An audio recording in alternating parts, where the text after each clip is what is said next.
नमस्कार। मैं डॉक्टर मधु गुप्ता। मकर संक्रांति का नाम आते ही तिल की भीनी भीनी खुशबू चहु और पर्यावरण में बिखरने लगती है और मुंह में गुड़ की मिठास घुलने लगती है। कड़ाके की ठंड में छत पर धूप की गर्माहट और आसमान रंग बिरंगी पतंगों से पटा हुआ। सहज ही मन में एक प्रश्न उठता है कि मकर संक्रांति के दिन ही पतंग क्यों उड़ाई जाती है? क्या महत्व है इसका? क्या प्रतीक है इसका? क्योंकि हम सब जानते हैं सनातन धर्म में बिना किसी तर्क के तो कोई भी क्रियाकलाप होता नहीं। तो कोई तथ्य तो है इसके पीछे। आइए जानते हैं कि मकर संक्रांति के दिन इन पतंगों को उड़ाने का क्या महत्व है।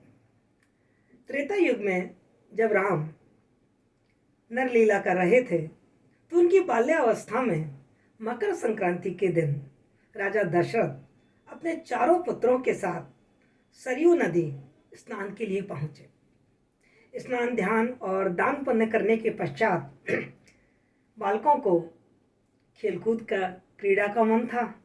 राजा दशरथ ने चारों पुत्रों को रंग बिरंगी पतंगें खरीद के दे दी और वो चारों बालक उन पतंगों को उड़ाने लगे। आसमान में सबसे ऊपर राम जी की पतंग उड़ रही थी, उसके नीचे भरत, फिर लक्ष्मण और शत्रुघ्न की पतंगें उड़ रही थी। शाम हुई, बालक पतंग उड़ाते उड़ाते थक गए तो पतंग नीचे लाई गई। सबकी पतंग नीचे आ गई पर राम जी की पतंग नीचे नहीं आई। राम जी ने हनुमान जी से कहा। हनुमान जी भी राम जी के साथ उस समय बाल लीला कर रहे थे। वो कहानी भी मैं कभी आपको सुनाऊंगी। राम जी ने हनुमान जी से कहा कि मेरी पतंग ढूंढ के लाओ, कहाँ गई मेरी पतंग? राम काज करवे को आतुर। हनुमान जी तुरंत राम जी की पतंग ढूंढने के लिए चले और जब वो चले तो उन्हें मालूम पड़ा कि राम जी की पतंग स्वर्ग में जा पहुंची है।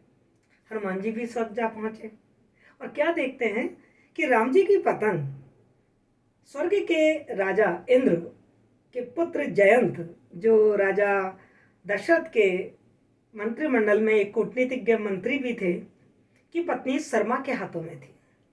शर्मा ने उस पतंग को बड़े चाव के साथ अपने हृदय से लगा रखा था। हनुमान जी ने शर्मा से वो पतंग मांगी। शर्मा ने उस पतंग को देने से इनकार कर दिया। वस्तुतः शर्मा उस पतंग पर और उस पतंग वाले पर मोहित हो चुकी थी।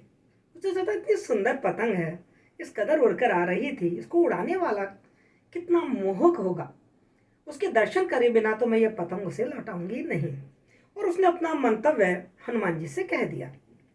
हनुमान जी राम जी के पास आए और बोले, आपकी पतंग स्वर्ग में जयंत की पत्नी शर्मा के पास है और उसकी शर्त है कि जब तक वो आपके दर्शन नहीं कर लेगी तब तक वो आपको पतंग नहीं लौटाएगी।